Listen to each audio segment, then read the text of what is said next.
This is where we hold them. This is where we fight.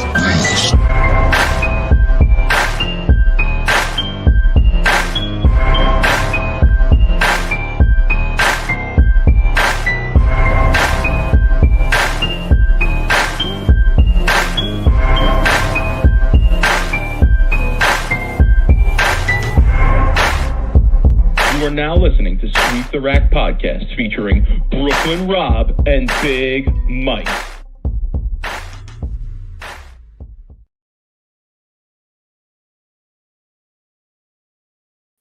Rob, what's good, homie?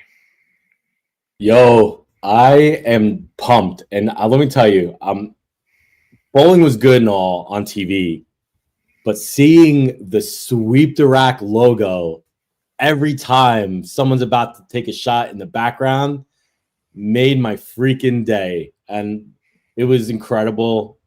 There was also, we saw Jimmy from Marine 10. He had his sign up right over behind Randy and Rob, and then that one sign with Pete the Purple Hammer, who wasn't gonna make an appearance at the U.S. Open, and they look like this week, but man, that was so cool to see, Mike. I mean, a big shout out to the fans for representing Sweep the Rack, bringing out the signs. Love to see it. Love to see more of it. It was awesome, man. Brought a tear to my eye. Made me teary-eyed. Knowing that the people have so much love for Sweep the Rack. Just love it's it. crazy. U.S. Open live show. We got EJ get up to a shot. All you see is boom. There's Pete the Purple Rose Hammer. It's a sign featuring our nonsense of Pete the Purple Hammer. I mean, debauchery.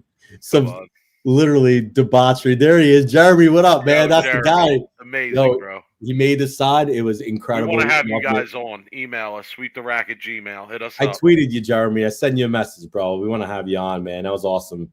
Great sign, my guy. It was just amazing. we say all the time, like, one of the coolest things about this show is the little small community that we built within the show, right? And you and I love that. And it's just cool. It is. I mean, you've been to bowling events where people have approached you. I've been events where people approach me, and we've met people outside the show who are fans of the show in real life, and Yo, I was at a tournament. It was at, I believe, the Masters match play, and I had this lady come over to me, and she's like, "I don't even like bowling."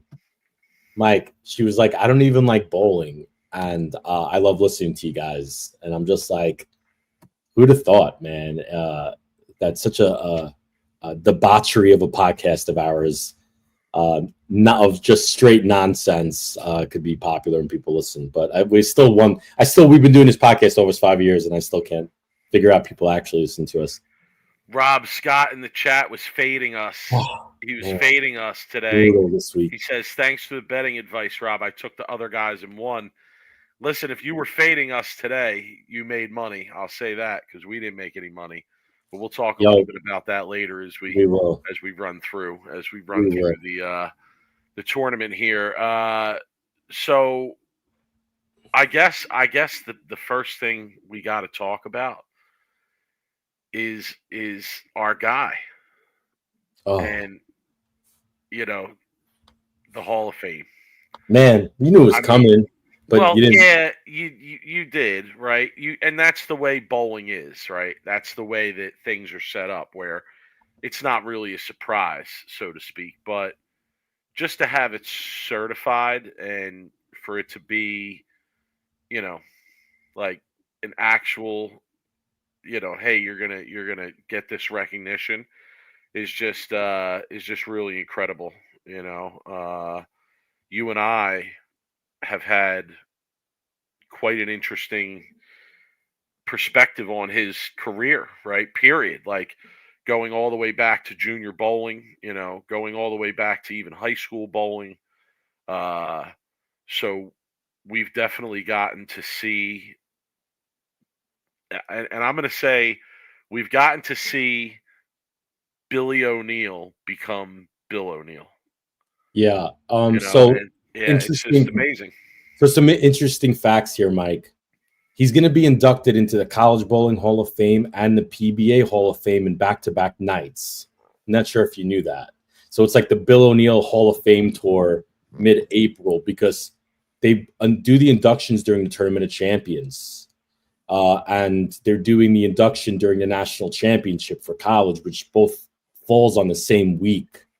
So when I hit up Bill, I was like, yo, congratulations, just like wishing him well. And I'm like, it's crazy. He's not going to be able to go to the College Bowling Hall of Fame because he's at a bowl tournament champions, but he's going to be inducted. The other thing is kind of what I want to say real quick on that is I will go on the record till I die saying that Bill O'Neill was probably the greatest college bowler of all time. 4-time first-team All-American, 3-time Player of the Year. But it was a privilege to get to watch that 3 of the 4 years he bowled. And I mean not watch it, bowl with him, right? Because I bowled with him 3 of the 4 years. And I recruited him. And when I recruited him and my brother didn't really know about him, or my brother knew he was my friend, but my brother didn't know he was any good. He asked me, and I literally told him after the first tournament that he won that Bill was going to win 10 plus PBA titles. And my brother laughed at me. Now you go back and you look at it. I mean, no one would have, I don't think he even would have thought that he'd be at 15 titles and 2 majors at this point. And he's still always in right till his day to win another one. Like he's still competing with the young kids. He's still making shows. He's still making cuts. So yeah, well, man. That's another excuse me, that's another interesting aspect of the PBA, and like you get inducted into the Hall of Fame while you're still competing, right? It's unique in that regard to other sports. So yes, definitely true, Bill. So yeah, it's just I could talk for a long time about it, so I'm just going to reserve my comments. But it's just been really cool to watch somebody that you came up with and competed against, practiced with, traveled with, bowled with, and against. Right? We both can say that pretty strongly that you and I bowled both with and against Bill in various ways for various years, and it's just really cool to have somebody that you have that type of relationship with reach the highest echelons of the game, right? I want to use the word surreal, but it's not, because we did see the talent, right? That we were around that kind of talent even when we were younger. I think that there was always this. In fact, I sometimes think, Rob, that I'm surprised that more of the guys that we bowled with and came up with didn't reach those heights of the game, and I'm not going to get into a list of names, but when we were younger, I definitely wouldn't have thought that, the few people who have capitalized on that would be the only ones on that list. But yeah, just really cool, man. Shout to Bill, congratulations. It just shows you, though. It shows you that just because you're if you're a junior bowler right now and you're listening to this show, just because you're not, let's just say, a top junior bowler in your division or your area even, right? That doesn't mean that you can't be a PBA titleist one day. There are plenty of guys that we grew up with that weren't the best junior bowlers. Mike Flanigan wasn't a great junior bowler until he started to get later in his career. But I mean, there was a lot of kids that were better than Mike, right? And I'm going to put myself in that. Me and Mike could argue about that all day, but the stars have to align in a certain way for you, one, to have the way to get on tour, right? Like that's the hard part. Is you took financial backing, and we could talk all about this, and I don't want to get into it because we have a long show, but the stars have to align for you to be on tour. You have to have the financial backing. You have to have the support system around you, and you have to have your head on straight, Mike. Because, and I think that's the biggest key to this, is how many junior bowlers had amazing talent, but don't have their heads on straight. And I know we're going to talk about Landon Jordan later. I am specifically, because he's going to win one of my awards. But man, like, he talked about having mental coaches, Mike, in his interview. The kid's 17, 18, has mental coaches. Like, if me and you both need a mental, I still need a mental coach to. I could have used a mental coach back in the day for sure. Yo, but that was the one thing that separated back to Bill. That was the one thing that separated Bill from a lot of people. I could have used a team of mental coaches. The dream team of mental coaches. I could have used like all of the best in the world. But Bill always had his head on straight. He had his eyes on the prize. He never got involved in any stuff that sidetracked him for being on tour. And look where he is now because of it. I mean, he's got a great career on tour. He's got a great family. He's doing great because his head is on straight. He stayed away from mostly the alcohol, stayed away from the drugs, right? The kid never was involved in any of the drugs. And that's what shows you when you have your head on straight. And that's the most important part of it. If you're listening, you're a younger kid. If you have your head on straight and you have your eyes on the prize and you stay away from the bad influences around you, you could do great things like become a professional bowler. And win titles, right? Shout out to our guy. Obviously, friend of the show, our most frequent guest, and I'm sure we'll have him on at some point to say congratulations. I didn't really want to bother him because I knew he was traveling today. But, yeah, he's got a lot going on. He doesn't want to talk about our debauchery. Yeah, but we'll definitely catch up with him sometime soon for sure, and have him on and say. I'm not calling him Mr. O'Neill though. I know you like to do that with the Hall of Famers, but I'm not calling him Mr. O'Neill. Nico wanted to know if I am going to the ceremony. Yes, 100%. I'm going to the ceremony. There's a chance. It's actually the week. So first of all, let me say this: I'm a little upset, and I need to reach out to Tom Clark. Tom Clark, you're gonna hear from me, bro. Here's why. Rob, correct me if I'm wrong, but normally, traditionally, the PBA Hall of Fame banquet is on the Friday of the Tournament of Champions. It's after the tournament is done, and it's the Friday night that they wrap up match play, and then the show is usually. Well, this year it's opposite. It's opposite. When did they put it? His banquet is the night before the tournament starts, which is what, Monday? The banquet's on a Monday.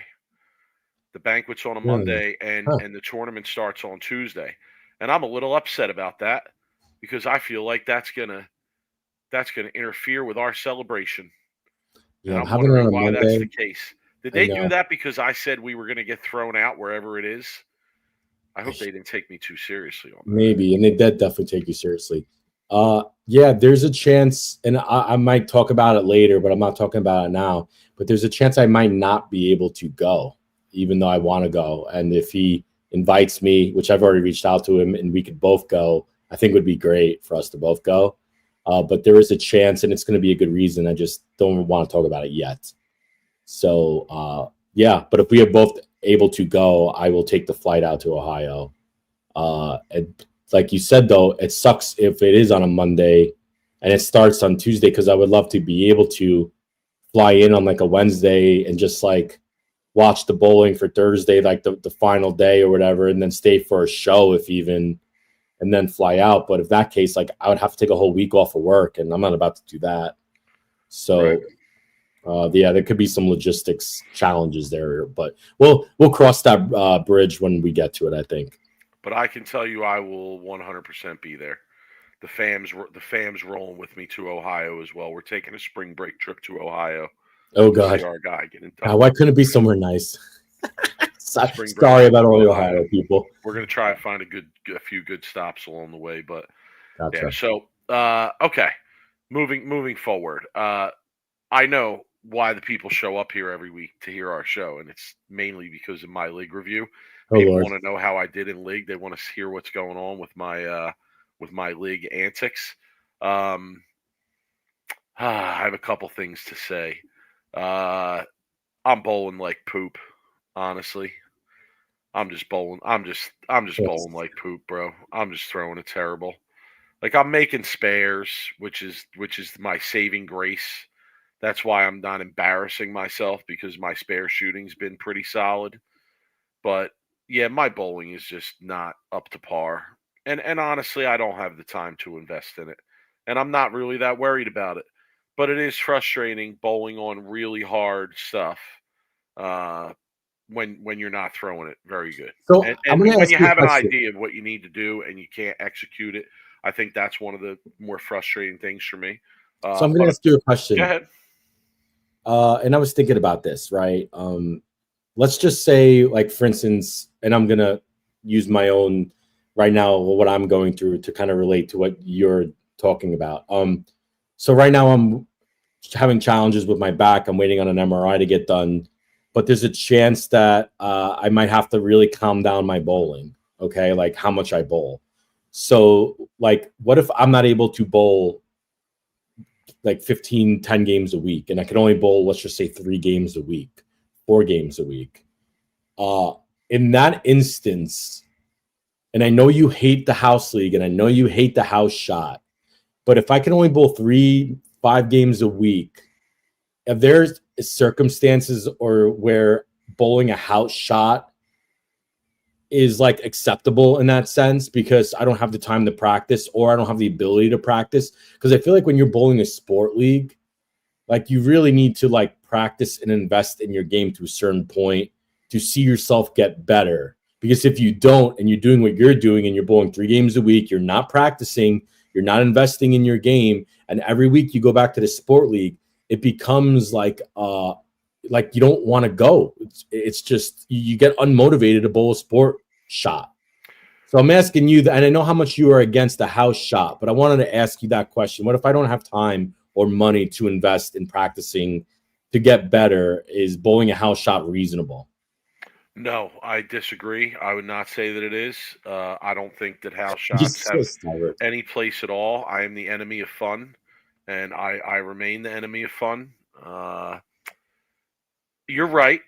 I hear your point, but I think you just have to temper expectations. I think you just have to temper expectations. I mean, you know, right now, if I go in and shoot 600, I'm gonna feel like, wow, I bowled pretty good. Like for what I'm doing and the effort that I'm putting in, 600 is pretty solid. If I go in and shoot 550, 560, I'm gonna feel like, all right, I probably bowled about what I should for the effort that I'm putting in. And if I bowl worse than that, then I feel like, well, yeah, not only does it reflect the effort I put in, but it also reflects bad decisions that I made that night. Um, but I just think you have to temper expectations and understand where you are. But that's part of what I love about bowling on the harder stuff, is that it really shows you where you are. Like it's a true reflection of where you are as a bowler. The house stuff is not. So even if I'm bowling poorly, and even if I'm not putting the practice in and putting the work in, um, at least bowling on the sports stuff, it's a weekly reminder that you should be, and if you don't, you're not going to make a ton of progress. Now, the only difference I would say with me is that I have the ability to get my timing good, throw it good, make the right decisions, and there are times here and there where I bowled well. Now, I would definitely say that as the season has gone on, that has been less frequent, but that does happen. There are times where I go in and it just clicks and I'm throwing it, and my timing is good and I got a good look and I picked the right ball, and et cetera, et cetera. But yeah, I don't care one way or another. I just think that the sport version of the game is just a better version of the game, period. No, I understand, and we talk about it all the time. But I was just kind of wondering, because I might get put in that position where I might only be able to bowl a limited amount of games a week, and the thought of me going to a sports shop that puts out any kind of like flatter patterns, bowling 3 games a week, you're not setting yourself up for success in a sport league. And that's No, what you're you're doing not. right now. That's why you're not Yeah, bowling well, no, because you're you're not not. setting yourself up. Yep. So a couple more things, just quickly on my league report that I wanted to give the people. The patterns are so much better being that they're being laid down from the foul line. I mean, the difference is unbelievable, honestly. So that's good news. The other thing I want to say is this particular week, my teammate shout to Mike D. Rob, he's in his 50s and he thinks he's in his 20s. So he goes in the afternoon and he practices, and then he takes a nap, and then he wakes up and his knees bothering him so much he can't bowl at night. So he bailed on me an hour before league. He wanted me to just take a random sub, and I'd like to hear people's thoughts on this in the chat. What you think about this situation. You can comment too, Rob. He wanted me to take a random sub, like somebody that I don't know, who I've never seen bowl before, don't even know if they've ever bowled on something challenging, and he just wanted me to have them jump in and just bowl with us just to have somebody to bowl. Our other option was take his blind, which was going to be 152. So I opted to just take the blind at 152 and get out of there quicker and wrap up early. But I'd like to hear from the chat, and I'd like to hear your thoughts. Are you with it if you're bringing in somebody to sub who you don't know, you've never seen bowl, you don't know how they're going to perform on these tougher conditions that you're bowling on? What do you think about that? It depends on the league. If I'm bowling a league that is some money on the line, and maybe I'm in like first, second, fifth place, whatever, and there's a bunch of weeks left and I need to win, and I'm winning to bowl and I'm winning to make money, then no, I don't take a random sub. But for your sport league that has, how many teams? 20 teams. Is there money involved in first place? That's insignificant. That's not. Yeah, it's not insignificant because whatever. Like, who cares if this guy comes in and shoots 350 or 400 and you lose everything? Like, I thought this was a sport league for you to want to introduce people, and you want to grow the sport, and you want to do all these great things, but you're not letting someone bowl who maybe wants to bowl or sub. Okay, it's a fair point.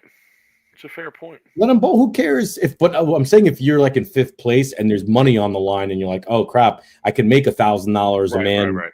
Then no. But if it's like, who cares what place you finish? I'm just bowling to bowl sport league. Then I say, just let them bowl, and then you might make a new friend too. I mean, they might be good too. I mean, you don't know. There's so many uncertainties. I say whatever. Like, I don't know. Just no doubt. No doubt. Last thing on my league report is that there's a little bit of drama in the league. Ooh, I'm not gonna lie. We love drama. I know the people love drama, so I'm gonna give you a little drama. Let's hear it. So we were in for my team. So to background, I talked a bunch of smack to people about joining this league and bowling on the tougher stuff. We start bowling the first half. My team was in first place. And then towards the end of the half, I'm not going to lie, we fell apart. We bowled poorly, and we lost a couple matches in a row, and we ended up finishing in third for the first half. Okay. Well, there was a lot of smack talk going on, Rob. And most of the smack talk was directed at your boy here. And a lot of people didn't win. Yeah, just that like we fell apart. And you crumbled. We lost to, and we lost. There was 1 week where we lost to a team. Shout to my guy Tony, that I think a lot of people expected us to beat. They're one of the higher handicap teams in the league. But to their credit, the night that they bowled us, they bowled great. I shook the guy's hand at the end of the night. I said, "Yo, it's the best I ever seen you bowl on this stuff." You know, it sounds like to me, Mike. What's the name of your team? Sweep the Rack Podcast. Sounds like Sweep the Rack Podcast couldn't take the heat. No, you're right. We crumbled. We did. We crumbled. We didn't handle the heat very well. I will say that. And so apparently, now no one chirped personally to me, but I have people who came to me and said, "Yo, there's a lot of chirping going on." Oh, wait. Your name is being mentioned. They're chirping behind your back. They are. Yes. Ooh, that's not juicy. To me. When I leave, the chirping starts. That's what I was told. Okay. When I exit the premises for the evening, the chirping starts. Okay? No, it's like Debo. One of It's the like, yo, I got my control over Debo. Yeah, one of the people that they were chirping at was my teammate. And my Yo. teammate would call me the next day and say, yo, like, after you leave, these guys are coming down and saying, oh, he's lost to this team, and oh, Weiner thinks he's good, and look, he's lost to this team. So, you know me, Rob.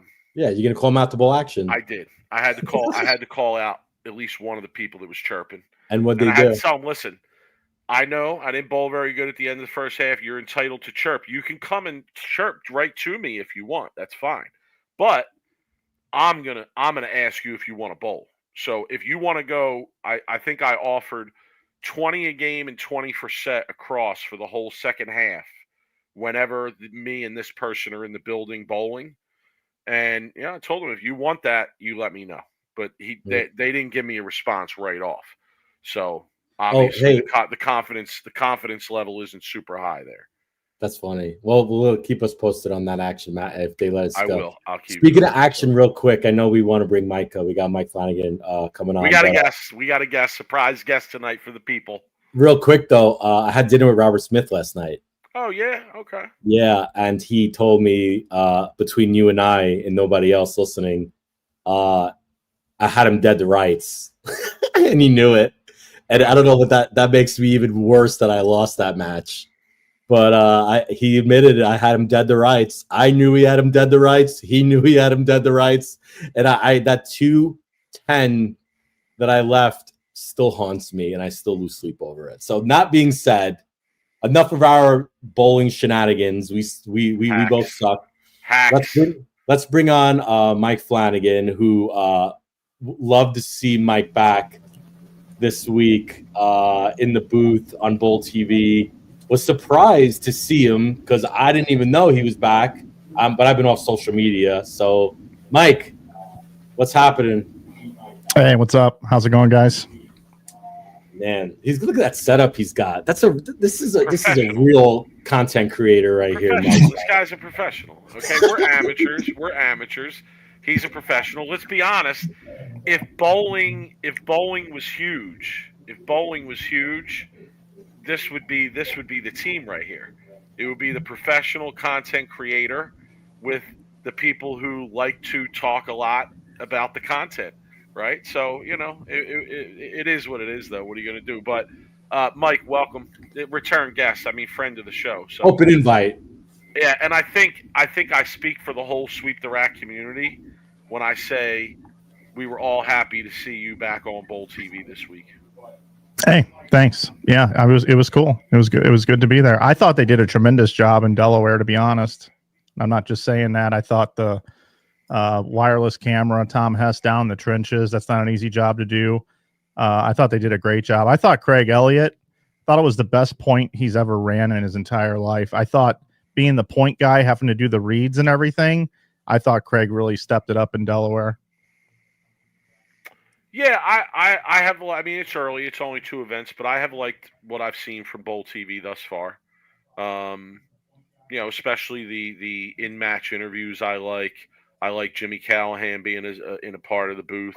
I'm I'll be honest, kind of shocking that he's not with Storm. That's a different conversation for a different time, though. But like to see him in the booth, and I think it's been good so far. But yeah, like I said, a nice addition to have you back. So.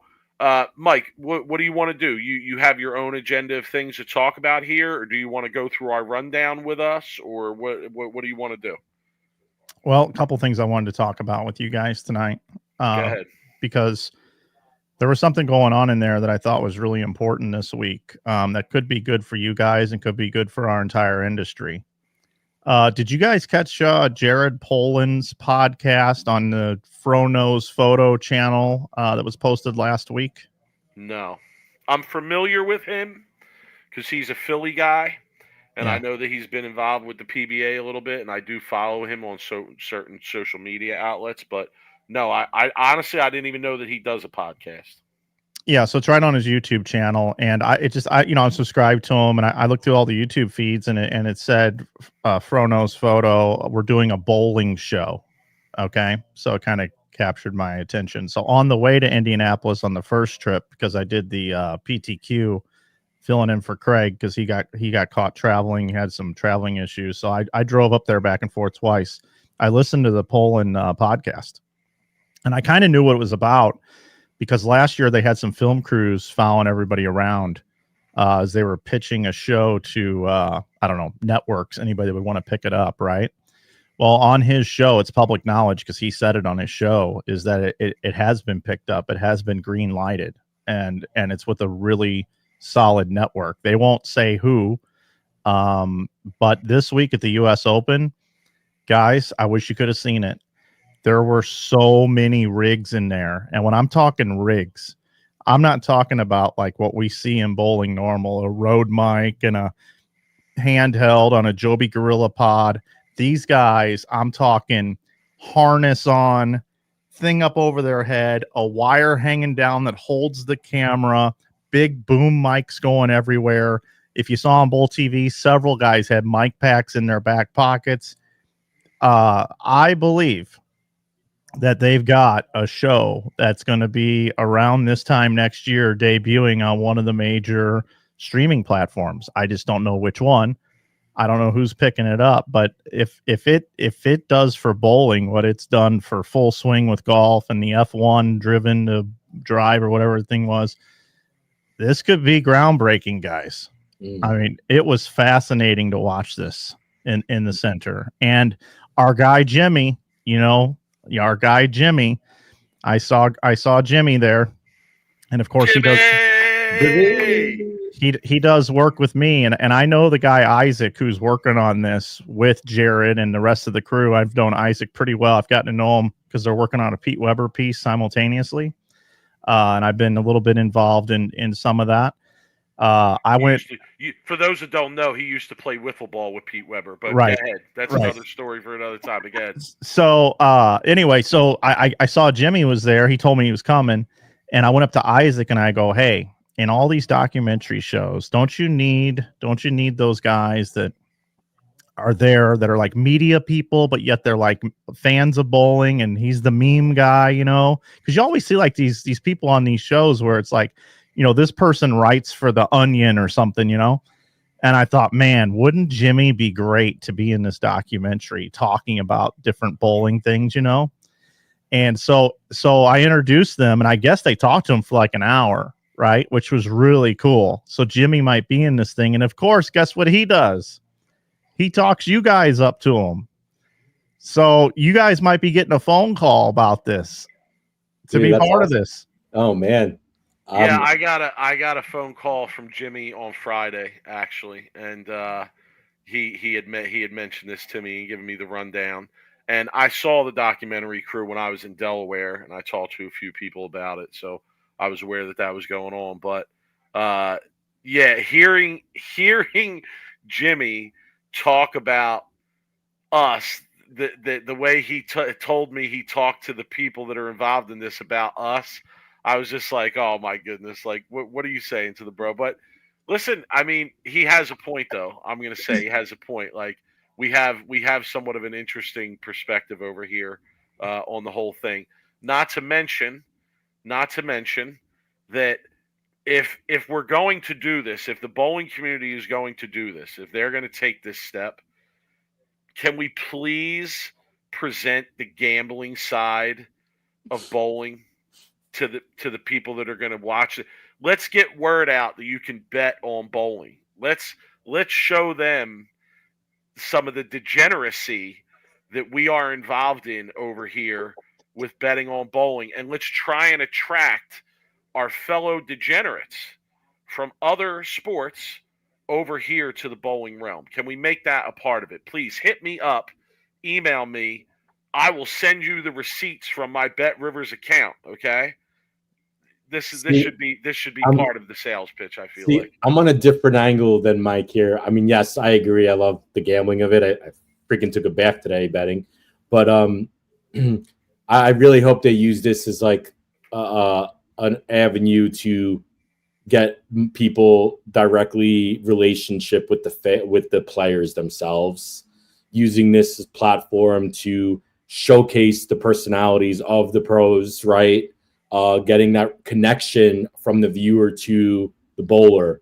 And I think that's always been a missing piece of the PBA. I mean, I wrote a blog about it on Jeff Rigo's 11 Frame about how bowling is boring. And I think a lot of the reason why is because of the disconnect between a lot of the players and the fans. And I would love to be able to have a documentary out there, let's just say on Netflix, which would be amazing, where that it would showcase the players themselves and their personalities, their families, their goods, their bads, what they do on their when they're not on the lanes. So yeah, I hope this all comes together in an amazing piece, and we could like sit back next year and be like, yeah, Mike told us this was going to be groundbreaking, and now it's here, and it is. So yeah, that's awesome news. Great to hear it. And Mike, like when you talk about something like that, what we spoke about, what we would like to see come out of it. How about from your perspective, like what excites you about a product like that? What do you want to see come out of it? What aspect of it do you think about? Well, first of all, the people that are doing it, we can trust that they're going to do a great job. I know the other projects they've worked on in the past, and they do a great job. And I think the formula is there. We've seen it with Receiver, like, the show Receiver, where they followed around Mahomes and Kirk Cousins and some other quarterbacks that year. And they do have specific people that they're targeting. So, Cameron Crowe, I think, is going to be kind of the rookie that they're following, right? Love Cameron. And I know that Belmo is being followed around. I know that EJ Tackett, Kyle Troop, right? The big four, so to speak.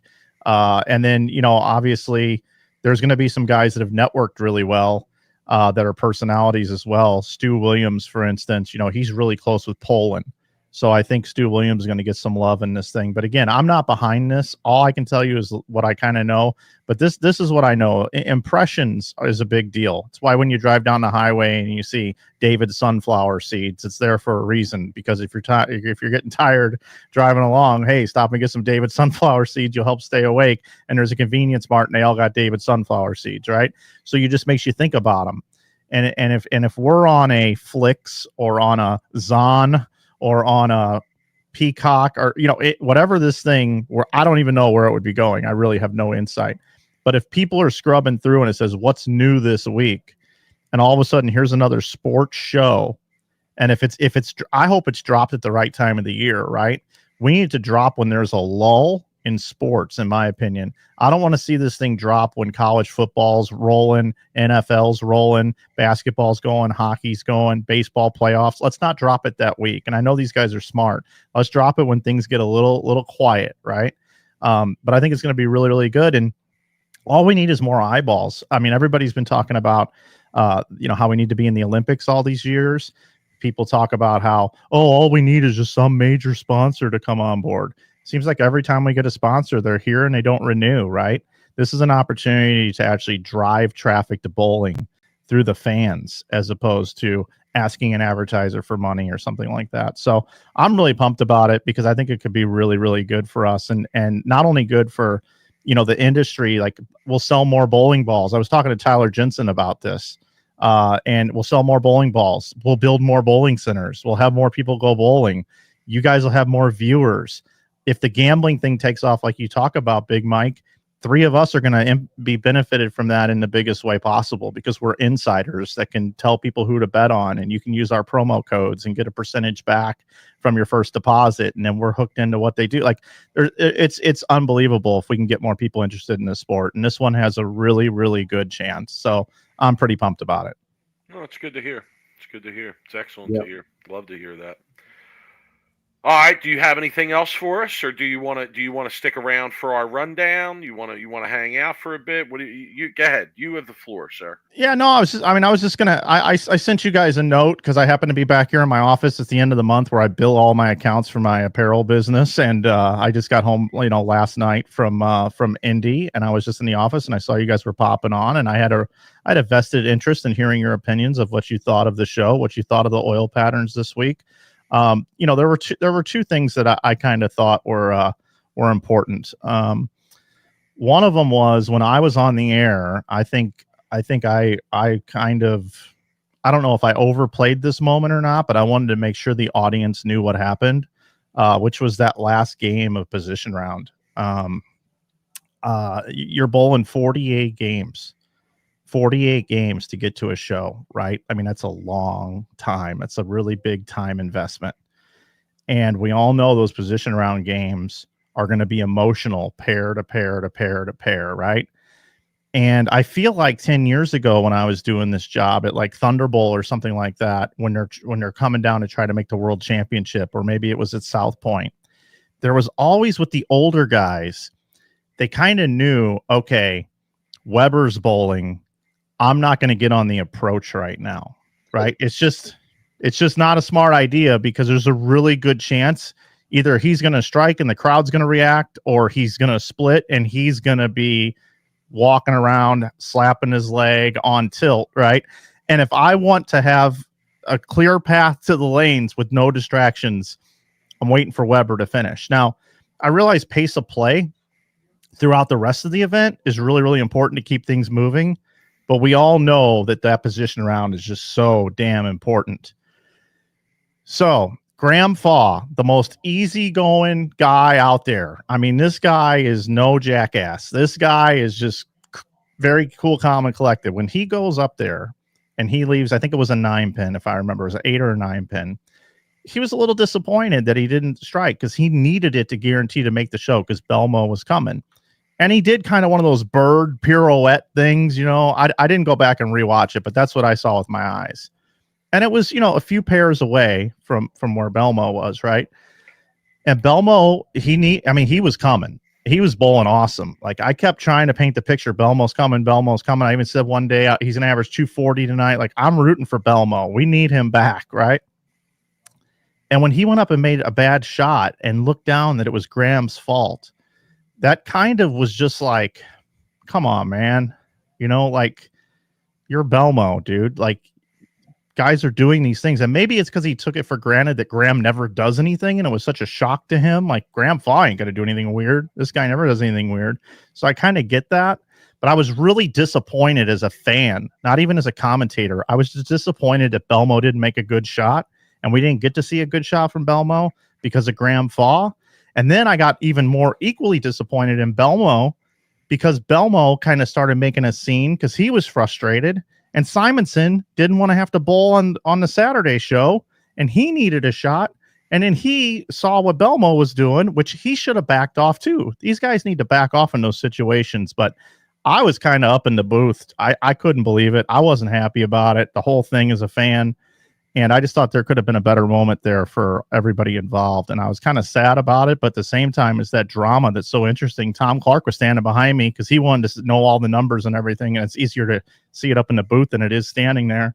And he goes, who did it? Who got Belmo? You know, and he went running down there and like, but that thing there, like, my advice to the players, if they even give two craps about my opinion, is when it's coming down to the very last position round game and you're in the 8th, 9th, and 10th frame, take your time, look left, look right without disrupting the pace of play. Because I thought that was unfortunate. I wanted to see Belmo make that show. You said we need Belmo back. Are you implying that he left, Mike? I mean, it's very clear, I think, who is the best bowler on the planet. I mean, I didn't buy Belmo stock this year on our preview show, Mike. Remember? We talked about it. Mm-hmm. We argued about it because I said Belmo has been a slow decline. It's been slowly declining. And when in Belmo's prime, where we would have ever thought he would miss a 9-person ladder at the U.S. Open?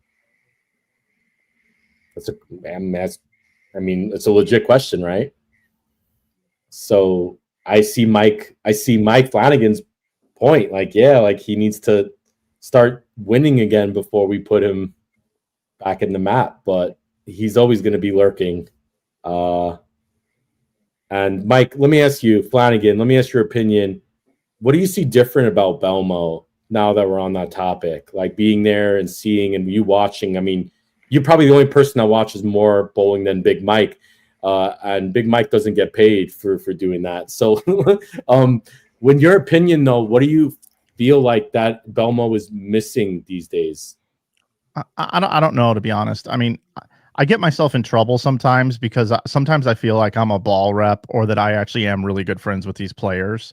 And I take some risks at times. So this particular week, like I went down, first of all, Jason was watching, he came in to watch, I forget which day it was. It might've been it was either day 2 or day 3, where Bug Kroll was using urethane when you had to play the tube where you had to play like 15 to 10.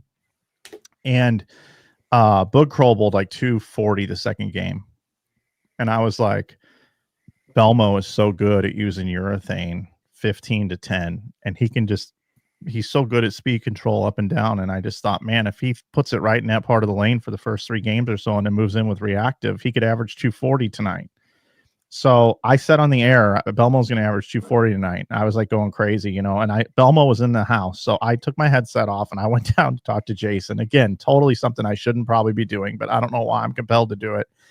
And I go, hey, man, and he's watching Bug Kroll and Rob Gottschall's there. His ball reps are there. And it probably drives them crazy that I'm even there. Like, what is he doing here? Get out of here. But I was like, hey, Belmo, you going to use pitch black tonight, man? I didn't even see his ball card or anything. I'm just asking. And he's like, Mike, my pitch black is my spare ball. It's the least hooking pitch black that I have. I didn't check in anymore because we really don't need it for the other patterns. He's like, my ball will not hook as much as Bug Kroll's right there because it is my old spare ball. And I'm like, yeah, but you're Belmo. You're better at this than anybody. I'm like hyping him up to himself, right? And he really wouldn't give me much on his strategy that night. And then I guess it was the last round of match play. Belmo came up to me. He was on 59 and 60 right there in front of our booth, or 49 and 50. I can't remember the lane numbers there. And he walked up to me and I'm like, okay, he's going to give me something. And he really just wanted to talk to me about how the day before Tom Hess, he didn't give Tom Hess an interview. And he was just trying to like kind of let me know, hey man, I wasn't trying to blow off Hess. There was something going on and this and that. I was busy and somebody was throwing a ball and it wasn't the right timing and blah, blah, blah. I'm like, oh no, that's cool, man. I said, hey, what's the game plan here? And he goes, throw a lot of strikes. And I said, are you going to play a little bit further right? You're going to go more up at him? And he goes, throw a lot of strikes, Mike. And I'm like, no, but are you going to throw a lot of strikes, Mike? And I'm like, okay, he's going to throw a lot of strikes, right? I don't know why. Like, I just know how good he is, right? He's like our Tiger Woods. And I just expect more out of it. So I don't know if it's bowling ball matchups. I don't know if it's him leaving for so long and it takes a few weeks to get going. And then by the time he does get going, the season's over. But I just feel like, man, Jason Belmonte is so much better. I want to see some epic matches involving him with these other guys we have already. I thought on today's telecast, it was disappointing that Chris Fye got lined up and then just completely lost his ball reaction. And when you say lost his ball reaction, he couldn't hit his target anymore. When you're throwing into that OB outside of 5, that's inexcusable for a U.S. Open, right? And then when you got your number 1 seed, Andrew Anderson, who deserved to have the title. I mean, he led by a lot of pins and was the class of the tournament all week and made all the right decisions. When he started airmailing him as well and missing right, I was like, what the hell is going on here? You know what I mean? Like you have to perform better at the U.S. Open in those matches, and the number 1 and number 3 seeds really, really faltered, and EJ Tackett was able to hit his target, throw at the same speed, and he left a couple 9 pins and things like that, but ultimately he just was able to repeat shots, and that's really what the U.S. Open's all about, right, guys? Well, when you're going up against a certified serial killer, it's easy to get shook. I mean, that's the best way I could put it. Like you see it happen with Belmo too, where, guys have him in a certain position and it's a certain time in the game where, it's make or break time. And all of a sudden they bail one out the window, and really I do. I think that who EJ is at this point, has something to do with rattling the player that he's bowling against. They know that there's max pressure on every shot, and yeah, it's tough. It's tough to bowl somebody in that situation. Like we've all been there. We've all bowled big matches against somebody that we didn't, that we thought we were the underdog against, or we thought was really going to give us a tough time. and it's hard. It's hard to get up there and really like execute those shots in those situations. But do you have a few minutes, Mike, or you got to go? I have like 10. One other observation about this week, which I think maybe not many people are talking about, is the polished bowling balls. The Magic surface on tour has been like 2,000, 4,000 in the past, right? Even maybe 1,000 sometimes. You don't want anything that's polished on tour. And this week, Jake Peters told us after the first day, the only reason why he bowled bad day one is because he didn't have any polished bowling balls in his bag. They all had surface. And then when you watch the telecast today, everybody was using polished bowling balls. When did we ever see that, guys? No. Not in the last 10 years anyway. I mean, that's crazy. What is the reasoning behind that, Mike, in your opinion? The pattern 4 is just because of the 22 milliliters of oil, which is not very much. And when none are on the 6th and 7th board either, right? It just you needed that help through the front part of the lane. I thought when who went 7-10, 8-10? Was that Simonson? Simonson goes 7-10, 8-10. I just thought his ball speed might have been a little high at that point, right? You got to shorten that pattern. It was starting to stretch a little bit in that match, and that was a game changer for him. But yeah, polished bowling balls. And then the other thing that I thought was interesting too is with 6 and 7 being so dry, righties and lefties both had a hook spot to throw to. Okay, I am shocked that we did not have at least 2 left-handers in the top 9. I am really shocked by that. I think the lefties need to get a little bit better at moving a zone to the right and throwing it to a hook spot. Because I think this year is one of the fairest pattern 4s I've ever seen at the US Open. Either the lefties go up or they go down in years past. And I felt like this year they had a pretty good shot. But if you look at the standings, they went down. And I'd like somebody, smarter than me to explain that. But if you have hook at 6-7, I mean, there's really no excuse to not make the show if you're executing on all levels. Mike, would you say that it's fair to say if that hook spot wasn't 6-7 and was, let's just call it a 5-3, you'd see lefties on the show? Yeah, and it would probably be a lefty dominance. Yeah, Right. exactly. Yeah, I agree. Yeah, that makes sense. Okay. All right, Mike. Thanks for joining us, bro. We'll get you out of here. I got to talk real quick about Mike on the Bull TV. So what's the plans going forward? Can you give us any, are you back in the booth? Are you kind of just going to be surprising everyone like the Royal Rumble? It's going to the number's going to hit 0 and Mike Flanigan's going to come out and go into the booth. What are we looking at here with your rest of your schedule? I feel like we have a tremendous team with Bull TV right now, and I'm not just saying that. I feel like between Jason Thomas and Chase Kaufman, who's now involved as a USBC employee, I think they've taken some steps to make the Bull TV coverage a lot better this year, and I encourage people to sign up for it and check all this stuff out that we're talking about right now. So every week is going to be a little bit different, right? Because one thing that I think happens is when we're all out there working week to week to week to week, it kind of gets taxing and tiring, just like it does on the players. So having some fresh bodies in there, I think, is really important. So from my perspective, I'm not my best self out there if I'm working every single week. I think I'm better if I'm working either shorter periods of time or a couple times a month. So, I thought week 1 was really good in Delaware for them trying to get all the kinks worked out of having wireless stuff and everything. And I thought they did a great job. Jimmy Callahan, new member of the team. It's not easy sliding in and working with, 2, 3, 4 people you never worked with before. Plus being in an environment where you've been for 19 years, where you're normally coaching players and going back to do that, are going back into that same environment with a new job after not working with the ball company you've been with for 19 years. Yet you got to see all the players, you got to see the people you used to work with and your competitors. That's very difficult for somebody to do. And I thought Jimmy in the booth couldn't have done any better week 1. I thought that was fantastic.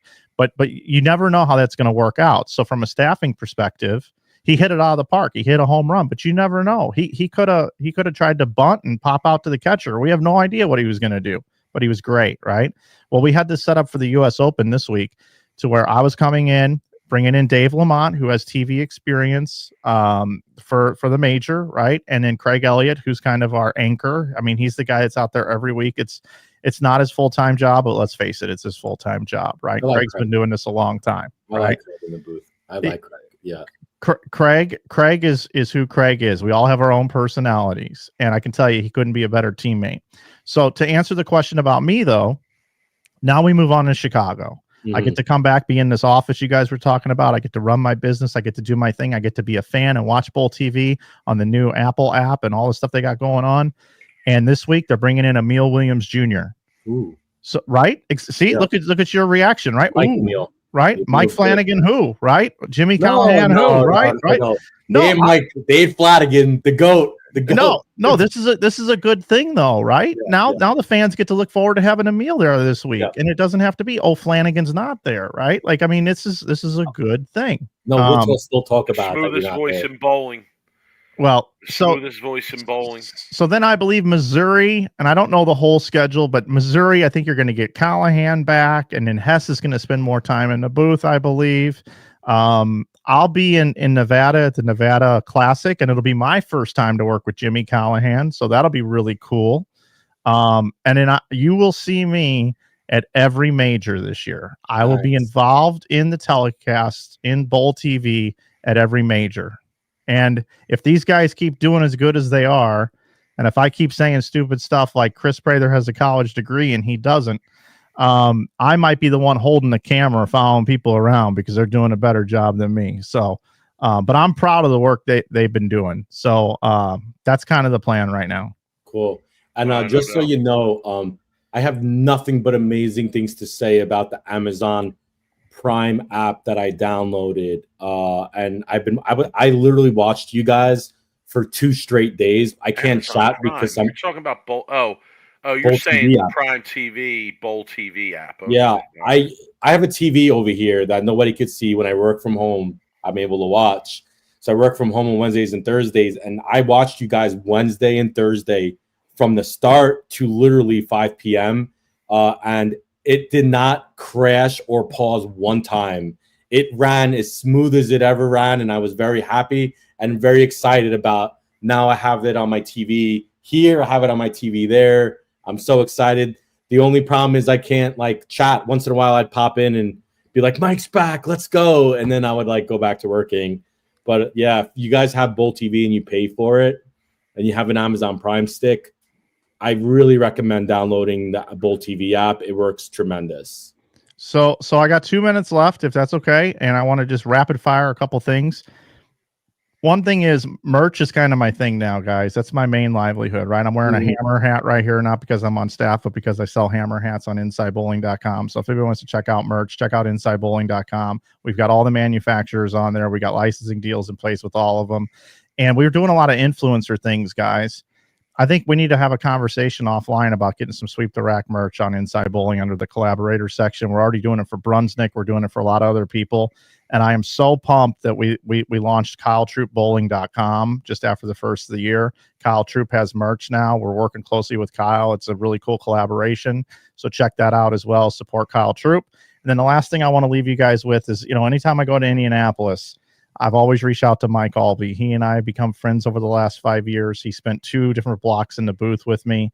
And I don't know if you saw or not, but he gave me this gift right here. And he gave me this right on the air.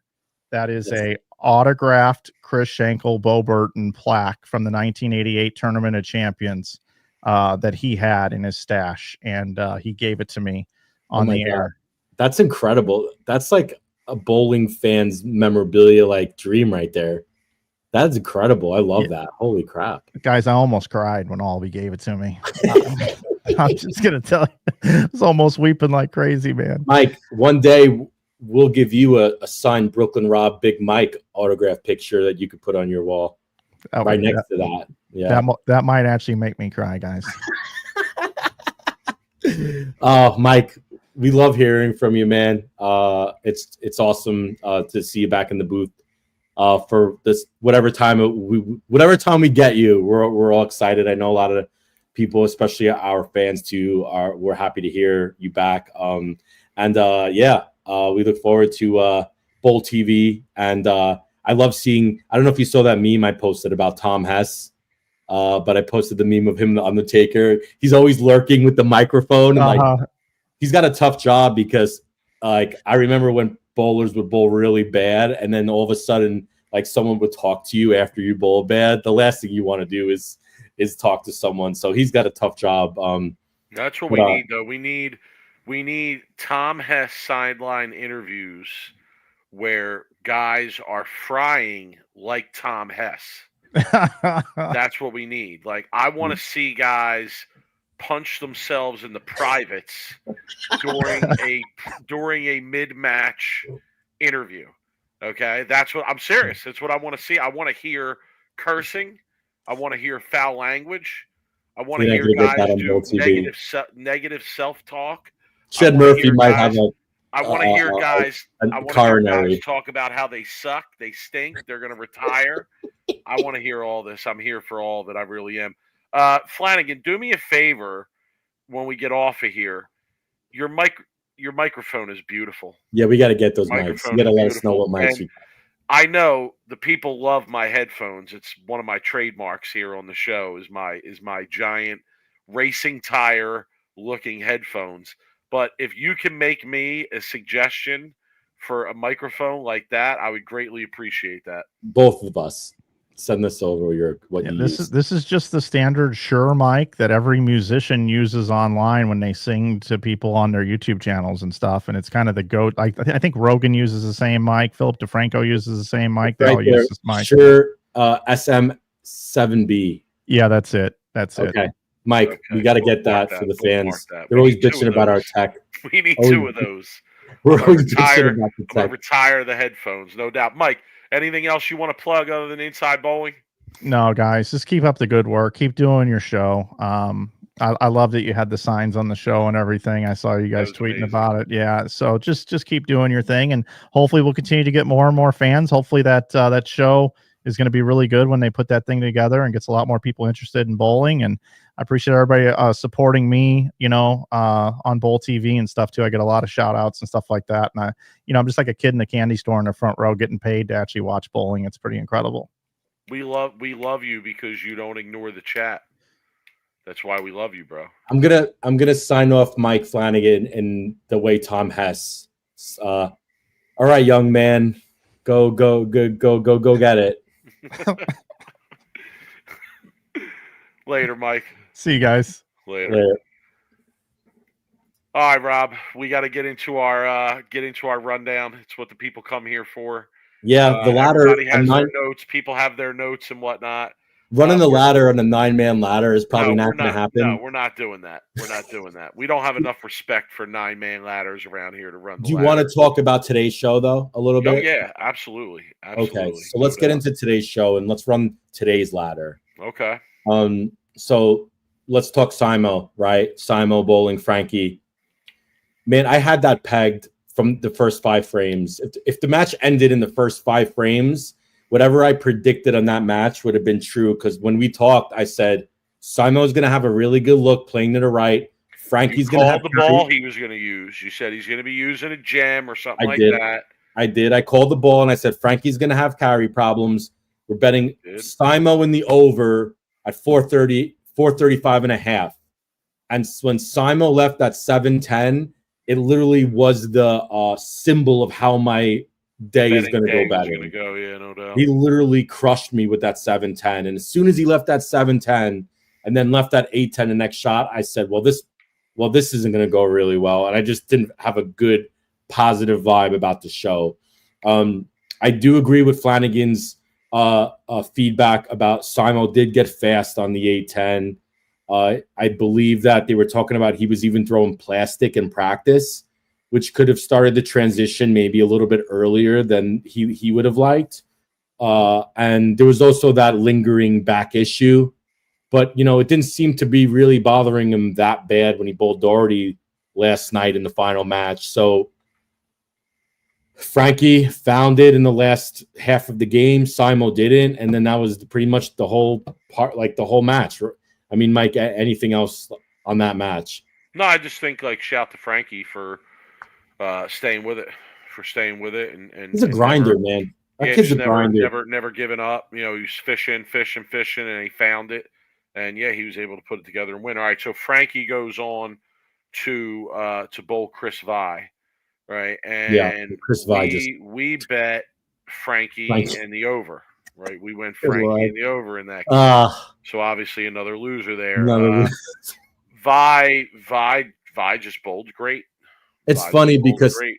I think, and to be honest, I think we expected the Vi, not that Vi to show up. I think we expected the Vi of the next game to show up in that match. Mike, fair to say Yeah. that we didn't expect the lights out Vi to show up. We expected the Well, kind of inconsistent Vi. Vi to me is much in that Marshall Kent realm in the last in recent memories of TV shows, and that concerns me. Like I don't have the nerves to bet on a guy that I think might throw it out the window at any given moment or just miss the head pin running away at any given time. And in the game against Frankie, he didn't do that, but you certainly saw that in the next game. You know, and yeah, it was tough. You know, it's tough I to feel like watch when guys are going through that. You know, but to go, pick three, and then he made it, and then he did it again, and he had a frame where he got 3-2. Just extremely tough. You know, and you saw it at the end of the game in the 10th frame with Frankie, right? Where he, and even on the spare shot, I felt like he didn't get 3, he only got 2, and I felt like it was really close to getting 1 and giving Frankie a chance to tie the game. Yeah, So good comment by Adam Miller. Frankie made a good adjustment in that match. Switch balls, got his ball to yeah, shape the right way.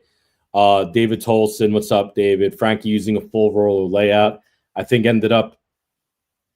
was a good move, but then ended up hurting him, I think, a little bit. But man, I think there's a lot of people in that Marshall Vi window that you're talking about that struggle on TV. I see that a lot, and we'll talk about Andrew Anderson, but I could put him in that category too, I think, Mike. I think lately, I mean, I'm talking like this post Andrew Anderson player of the year. Andrew's been struggling on TV. And I know he had a couple of good shows where he won. I think he won a doubles title with Prather, but I think he's been ultimately a singles in big moments struggling. Fair to say. And I think there's a bunch of players that when they figure it out, like EJ Tackett had it figured out. EJ Tackett also struggled a lot on TV, Mike. I mean, we used to talk about it years ago, right? Where you never knew when EJ was going to throw that 5 count or 4 count through the face. But he put himself in a position where he makes the shows now so consistently that he was able to get out of that struggle just in the fact of being on TV. Bill O'Neill talked about it he had a pretty good perspective of it when he was in the broadcast booth, which, by the way, was cool to see him in the broadcast booth. And I think he did a really good job. He was able to show a little bit of a sense of humor that we know he has more when he's in the booth. But he talked about it, how just being on TV, when he was talking about Landon Jordan, being on TV is the only way to really cure those struggles, is consistently getting on TV and being experienced, right? And I think you're going to see Vi and Andrew have to make more shows consistently to get out of that TV funk. no doubt. So Vi wins against Frankie, holds on there in the 10th frame, goes on to bowl EJ. And, Scott in the chat, I feel like just made a good comment saying Vi felt like he had to be perfect versus EJ. That's never good. Too much pressure on himself. And honestly, I said that to Flanagan. I feel like that's the way a lot of guys feel bowling EJ. Like, you better get out there and bowl your best damn game because he ain't going to give you nothing. And he's going to force you to throw every one. And, again, I feel like anybody who's bowled competitively knows what it's like to be in that position where you're bowling somebody that, whether it's because they have the hot hand or because they're somebody that you looked up to and you just feel like is a more talented bowler than you at that time or whatever it may be. We've all been in that position where you're bowling against a guy where you feel like you have to bring your A game. And So, it's tough. It's hard because you know, Scott's right. Like, you put that pressure on yourself from the jump, you know? yeah, so this pattern 4, right, really favored EJ. And you heard Flanigan talk about how there was a dry board on 6 and 7. But I think it also favored EJ that he was able to bowl later in that show. And there was already a couple games in practice on that pair, so that there was some push in the middle of the lane for EJ. And I think you know as well as I do, when there's push in the 15 to 20 area and there's some hook on the 6 to 7 board, EJ is unbeatable. I really believe that. When he could get in like what he was doing and bang it to that 6 and 7 and have some push in the middle, so that when he maybe has a little bit of a slow speed or he cuts a little bit short, he leaves a 4-pin instead of leaving a big split. And you saw that at a couple shots where he tripped the 4, he tripped the 4-10, he left the 4-pin, he left a couple of 9-pins. Those shots specifically, if he was bowling earlier, I think those aren't stone 9s and those aren't 4-pins. Those are like big splits through the nose. So I think he took advantage of the fact where he bowled later, and I think it worked out well for him. No doubt. I did not bet on that match because I had lost everything up to that point, and because I went down with the ship today, Mike. Yeah, I had EJ Tackett plus 185 to win, so I was like, all right, I'm just going to roll with that. I had EJ in the over, and unfortunately, the over Vi's game killed me on the over. Right, so the over didn't hit. That's one of the things we learned for our bowling gambling manifesto. This show was in the U.S. Open. You take the under. Only the first game. U.S. Open, you take the under. Okay, because it's the U.S. It's going to hit more. You got to remember that. The under is going to hit more than the over. Lesson learned painfully. Yeah, absolutely. So, Tackett goes on to bowl Andrew Anderson. And again, I had Tackett at plus 185, where I would have basically broke even for the whole week of gambling if he won. And I wasn't going to put in a bet, even though I knew you were riding Tackett in the over again. And then I went on Twitter and I saw that Kev from the regular in our chat here was like, Tackett in the over, we got to get after it. And I told him, you inspired me. So I went on and I put money in real quick and I hit Tackett in the over. And of course, he gets up and the over was still alive going into his 10th frame. His victory shot. Rings a 10 and the messenger missed. And that's how we didn't win that bet. But I did win the EJ Tackett at plus 185. So I'll take that. The funny thing is that's how we won the bet last weekend, though, in the garbage. Right. So I was hoping it would happen, and I could have ended up making money today because I upped my bet in that last game to try to get to even or make money. And I just needed Andrew to like have any kind of like 200 game, and I knew it was going to hit. But man, like Andrew he had this tournament. It was his tournament, and he just seems to struggle on TV a little bit. And EJ right now, and I think I'm going to agree with Lumber. Always got great comments and knowledge. Now he has developed a reputation as the best. He has the Belmo effect to an extent, and opponents lose shots that matter. Here's the thing is, look, I'm going to break it down for you, Lumber, and break it down for everybody right now. Mike, I'm breaking it down for you. Andrew lost this game in the 5th frame, okay? He was on a double, and he was going to go up like 20 or 30 on EJ, right, after EJ left that 4-pin. And you can't, at that moment in the match, you have to make a better shot than what he made. Okay? You have to make your best shot of the week. 100%. That moment. But that's what gets to them. Because not only do they know that, but they know that if they do that, they're likely going to kill the serial killer. Okay. I still feel like it would have been a close match. I feel like Andrew would have maybe I think that took the heart out of him, making that shot and then missing that spare.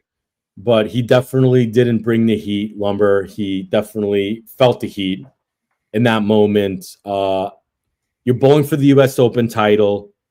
You have the best bowler, 2-time defending player of the year on the ropes halfway through the game.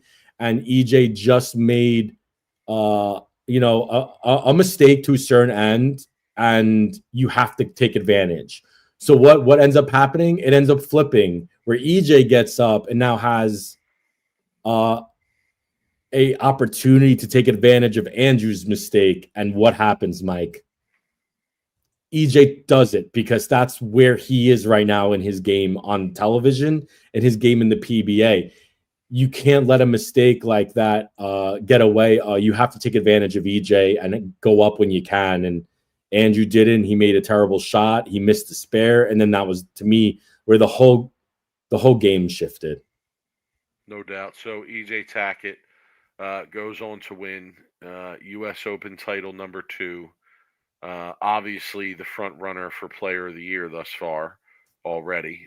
He's out there early this year. Is it safe to say that he might already have won Player of the Year? No, it's too early. It's too early to say that. But I will say this though, and perhaps people are going to accuse me of like trying to have a hot take here, but I me, like I do think about the historical aspect of bowling and professional bowling in the PBA, and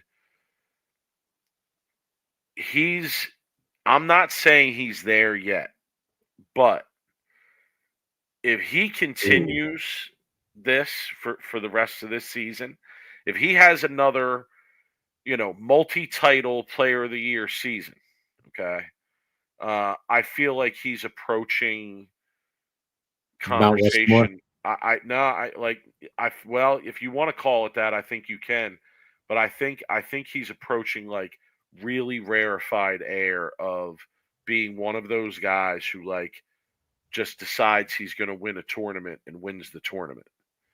I mean, this week was a clear example of that. Like he was nowhere to be found through the first round or two. Two rounds. And then all of a sudden, he just climbs up the standings. And then when crunch time comes, he just brings it to another level. It's almost like he flips a switch and says, you know what? I'm still around. I'm going to decide to win the tournament. Let's go. You know what's crazy? And to me, there's only a few guys in my history of watching bowling. And I'm going to give one name that is outside the time of me. I'll give 2 names, actually, that are outside the time of me watching bowling. But 2 guys that I know that was true of, who were before our time, were Earl Anthony and Mark Roth. Okay, where they were 2 guys that, it's just like flip a switch and I'm going to win. And I'm just going to continue to win and win and win. Belmo would obviously go into that. Walter Ray would be in that conversation as well. Okay, and I really think that EJ is entering that kind of territory in terms of the conversation that he's in. Mike, I was pissed that Bet Rivers didn't give us future odds going into the top 24 of match play.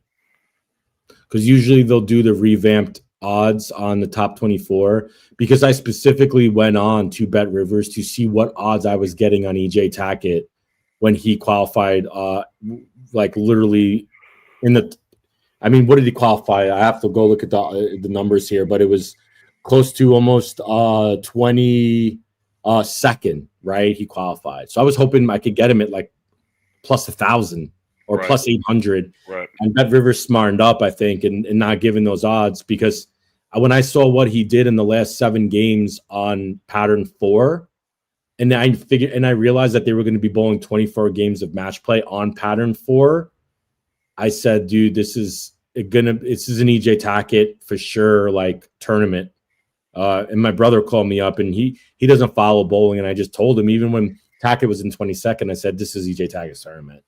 Like it's just a matter of time until you find him, and that's what he did, man. I would have loved to seen a Simo Tackett match, though. I think I want to see Simo get healthy, because I think those 2, in my opinion, are the best bowlers in the world right now, and I like to see them bowl each other on TV as much as possible because of the rivalry. But all right, Mike, we ran the ladder. I think we did a pretty good job. Let's get into some of the awards You want to talk Give about our the new awards award? out. I love giving out awards.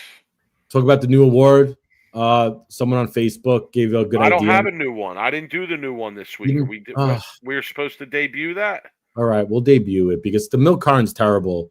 I can't like milk carton still. I got 4 possibilities for milk carton written down here. All right, we could do milk carton. All right, we can do I the was new all one excited. too. I remember what it is, and it's pretty easy actually. The new one for this week. It's Yeah.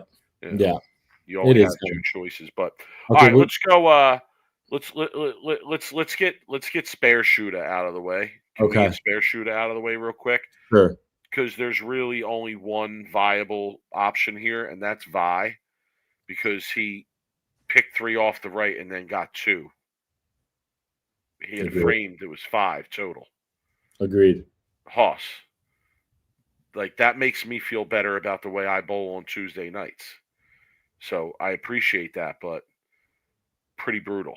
Yeah, I could also not nominate Doherty for missing a 10-pin on the show too. Oh yes. Oh, we would have hit. Will a single pin be missed?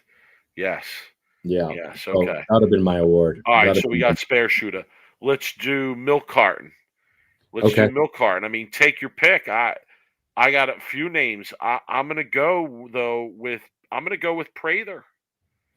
I'm gonna go with Prather because haven't seen Prather in a minute on a show of significance. So Prather, milk carton for me. Yeah, I don't disagree with that pick. See, this is why I struggle with milk carton because of the exemptions and stuff. And I know, but do you want some other suggestions here? No, because I think yeah, give me a suggestion because there's so many I could pick. I have 3 other guys written down. They were all on the show. Doherty, Frankie, and Anderson. Yeah, but I mean, guess, where have these guys been? Frankie hasn't been on a show, it seems like, in forever. I was thinking more someone like Timmy Tan or Tan, who made the top 24, a Malaysian bowler. Okay. So that would have been my pick for milk carton. What an amazing Matt Sanders, show. not bad. Somebody in the chat said Matt Sanders. I like that one. So this is going to be that we're ending milk carton. We're burying this. If this is the last time we're doing it. All right, no more milk carton after this. So the new award, you ready for people? Okay. The new award is going to be who brought the heat and who melted under the heat, right? Who folded under the heat. So essentially the award is going to be on who came during the pressure situations, who was ready for the cheddar, who was money in the bank, right, when they needed it, and who completely crumbled and collapsed under the pressure, okay?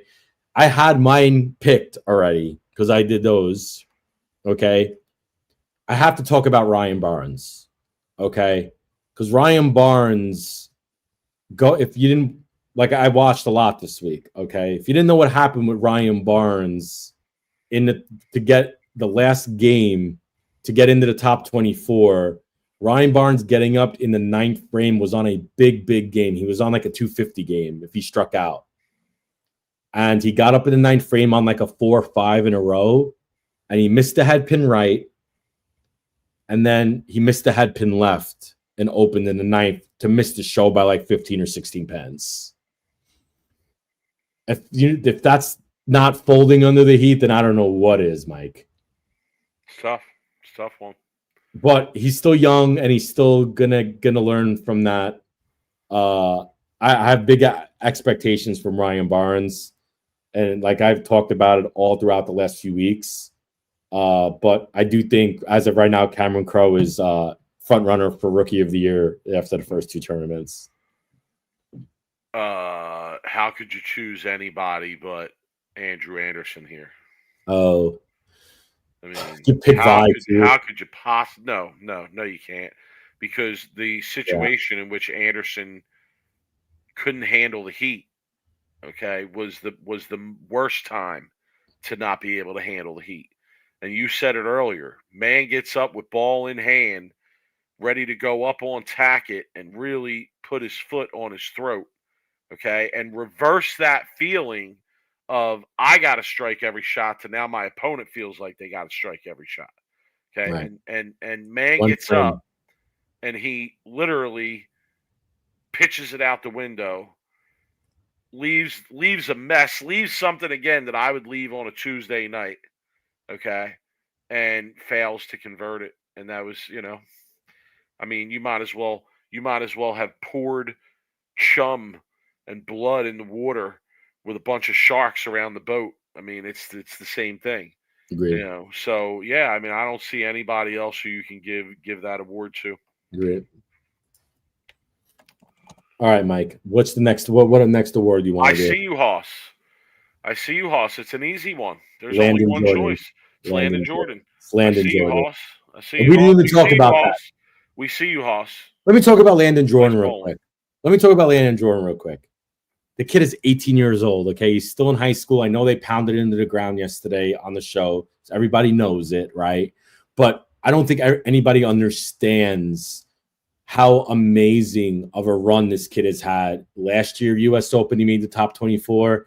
And then this year, making a show, right, on the U.S. Open, not even in college yet. Bowling, what he bowled during match play, I mean, I think that he even shot like 800 his first three for one of the blocks. Mike, this kid is his interviews. His head is on straight. He doesn't talk or act like he's 17 or 18. I couldn't imagine if you put 17-year-old me or you on the TV show in an interview like that. And in the words that he said, well, we would have not even been close. One, I would have been probably. I would have. I don't know about you. I would have been well-spoken, honored, cocky. I would have been cocky. I would have been school for mentally gifted kids, but I would have been. Whatever. I'd have been a nightmare on the mic about how no one could beat me. I want EJ Tackett. I would have been calling out people like, who knows what I would have said as a 17-year-old. But I'm so impressed with Landon Jordan, man. This kid has just got the moxie and everything to be the next PBA superstar. Really, I just hope the success at a really early age doesn't affect like his future growth. And I think someone brought up an amazing comparison where they hope it doesn't end up where like someone like Cameron Doyle, right? Was supposed to be this next big superstar. I hate to say it, but we've seen it a lot before. Yeah, so I'm hoping Doyle isn't the only one. Yeah, so I'm hoping that his family and his friends and his mentors, his parents, they're able to keep his head on straight, let him have fun as a kid, go to college, enjoy himself, but keep the eyes on the prize.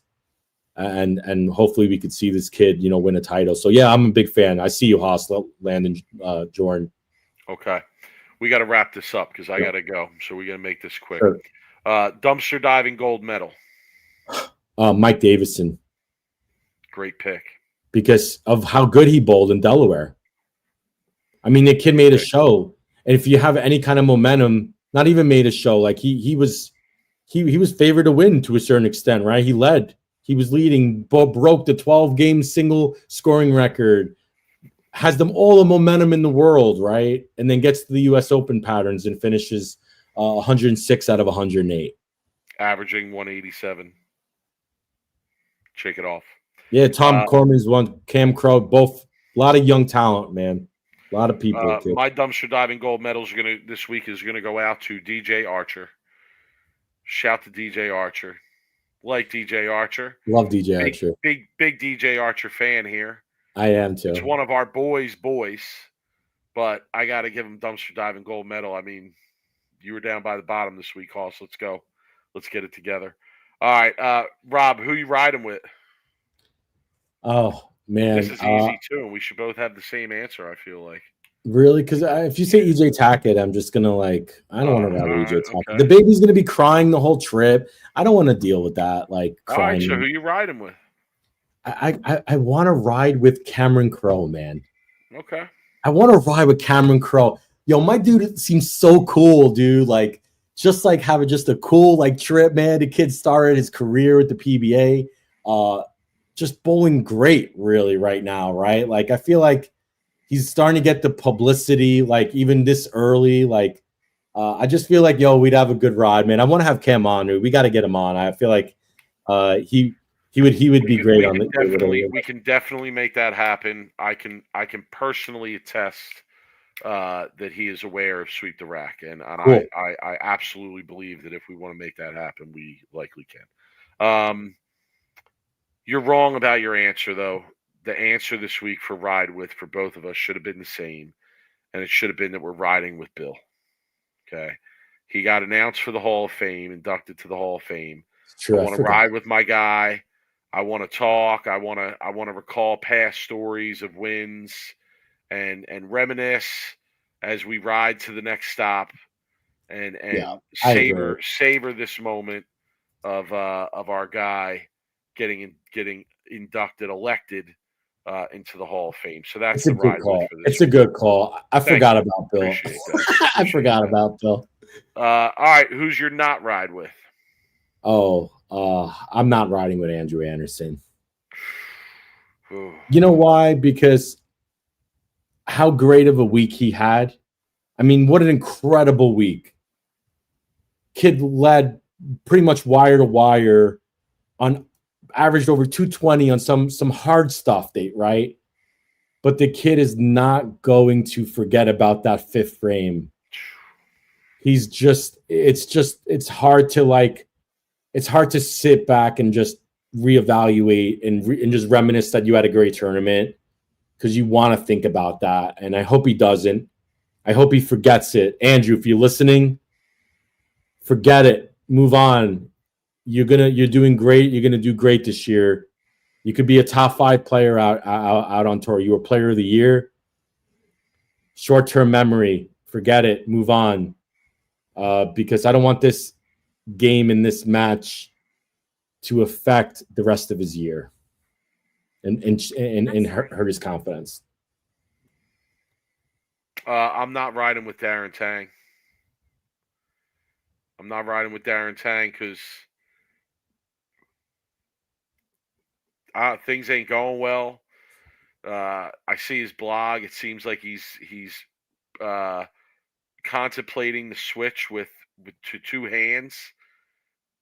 Never a good thing, in my opinion.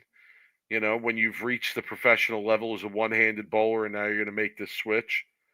You know, I think that speaks to his mentality as well.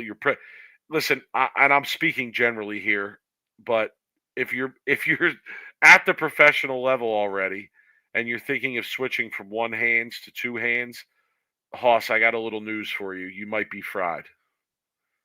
You might be fried because that's a good award. You know, that is a good award. You might be fried. We may have just created a new award. You might be fried.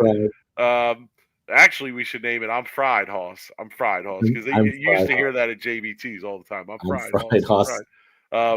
So yeah, I just think if you're contemplating the switch from 1 hand to 2 hand, you're probably fried. I mean, to me, it says like you've been looking around a lot and watching what's going on, and you're seeing other people who throw with 2 hands, and you're thinking, I don't have that. What do I have to do to get that? Right. And now you're going to make that change. So I don't really want to have this discussion as we drive to the next stop. You know, it's going to be tough discussion. And I hope he watched Frankie bowl this week and realized that you don't have to be a 2-hander. You just have to be really good at what you do. Right. Look at Bill. Bill made the Hall of Fame, 1-hander, traditional. Like, there's a lot of still great. Look at EJ's doing as a 1-hander. You just have to be really, really, really good at what you do, and you have to do it very well, my opinion. Right. Okay. All right. That wraps up our awards for this week. Okay. That's our rundown for the tournament. Rob, let's give the people what they want. I need to get out of here. Let's go. All right.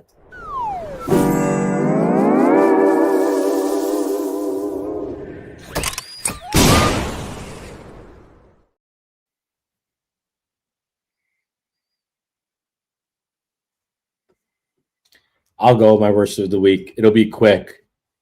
My worst of the week is going to Roto Grip. The whole bowling ball company is going to Roto Grip. How dare you? How dare you come out with a name of a bowling ball and name it the Rockstar? Okay, when Columbia already put out a Columbia Rockstar, which was a very good ball. And by the way, Mike, one of Bill's favorite bowling balls was the Rockstar. I watched that kid win a ton of tournaments with that Columbia Rockstar. How dare you guys come up with a Rockstar? So Columbia, if you're listening to me, you guys need to come up and next release a OG Roto Grip ball. How about the Bandit? Columbia, come out with a Bandit and slap a new color on it, slap a new core on it, and give Roto Grip a little piece of your mind, Mike. That's my worst of the week, Roto Grip. There's so many other names you guys can come up with. Leave the nostalgia to the bowling ball companies that already have named those bowling balls. I don't know. Like, don't you think that eventually it's hard to not repeat the name of a ball? Dude, Track came up with numbers as bowling balls. I mean, there's so much ways around it. It doesn't have to be Rockstar. It could have been like, come up with put a first name, like an I don't know, like think of something. You use the Rockstar, but maybe think of something that's different in a way, right? But Mike, imagine if Storm came out with a Storm Rhino. I'm just using that as an example. Let the balls have their names, Mike. That's all I'm saying. Okay. I'm not losing sleep over it. So I'm just Mike, what do you got first of the week? I don't know. Are you looking for bets? You checking your phone? What are you doing? I'm scrolling through worst of the week material here. Oh, you're gonna be doing it for you don't want to get out of here. Let's see. Yeah, Tom Gorman says call it the Big Mike. Get a bowling ball named after you. What?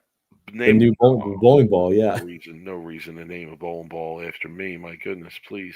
The Enemy of Fun. That would be a good bowling ball. That would be a good bowling ball. The Enemy of Fun would actually be a pretty good bowling ball. What about Brooklyn? Like call a bowling ball Brooklyn. No, you can't name a ball the Brooklyn because like then it's implying that the ball is going to do the wrong thing all the time. No, I know, but I don't know. I think that's kind of funny.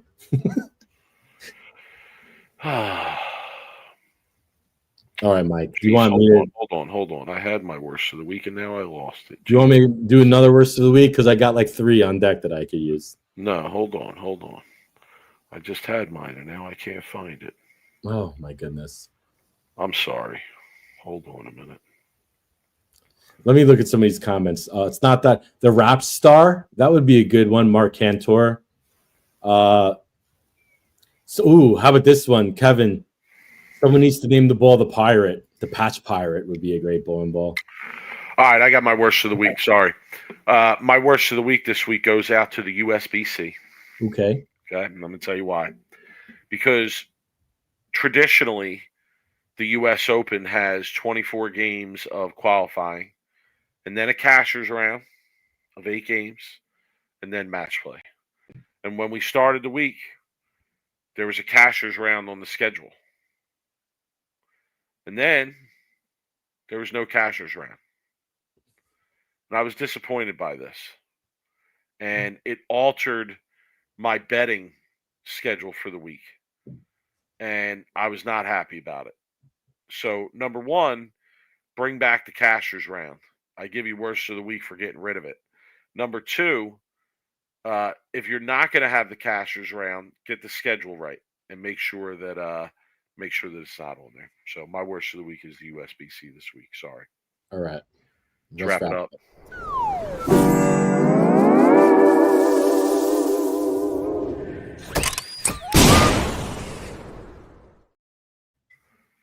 Final thoughts, Rob. Super Bowl week. I'm hyped. Best of 7 match play. Best of 7 match play this week. Illinois. Let's get them. Super Bowl week, hype for the Eagles. Also, I don't know how many of you saw the story. I believe it was a national story, but there was a major plane crash in Philly on Friday night.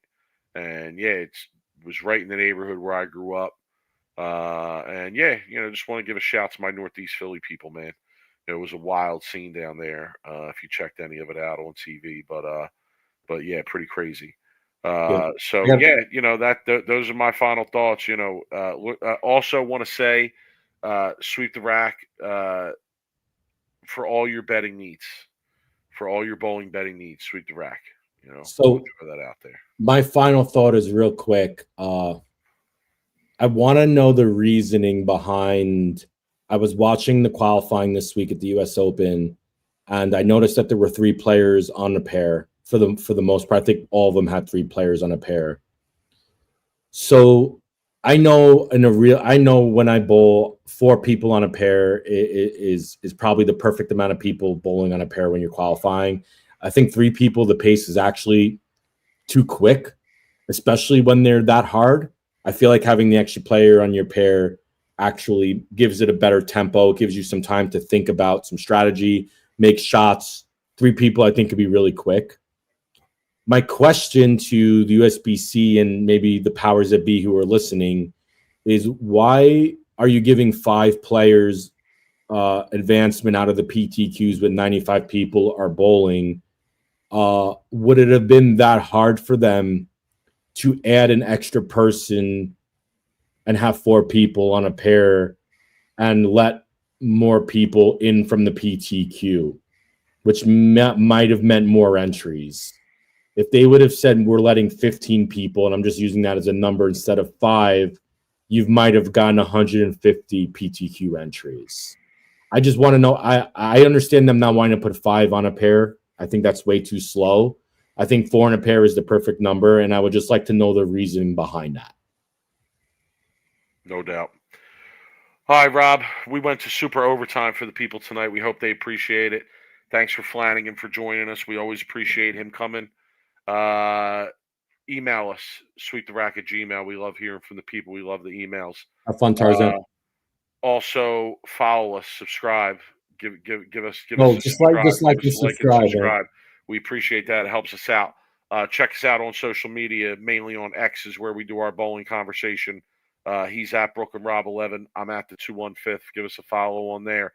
Rob, PBA show on next week, 8:00 Eastern, Saturday night. We got Saturday night bowling, Saturday night gambling on PBA. So are we planning on going on air? We are planning on going live right after the show next week. 10 p.m. here, Saturday, Sweep the Rack. We're going to be live right after the show. We're going to give you the rundown right after the show's over because it's the Super Bowl the next day. So grab your girlfriends and wives or husbands, and you guys can get a bottle of wine, some dinner, and do some Sweep the Rack and chill. No doubt. Saturday night, Sweep the Rack. We will be here for the people. Rob, always fun. Everybody, thanks for joining us. We always appreciate it. Big shout to the people who got the Sweep the Rack signs on the show today. You guys are the best. We love you guys. We will talk to everybody next week. Later, guys.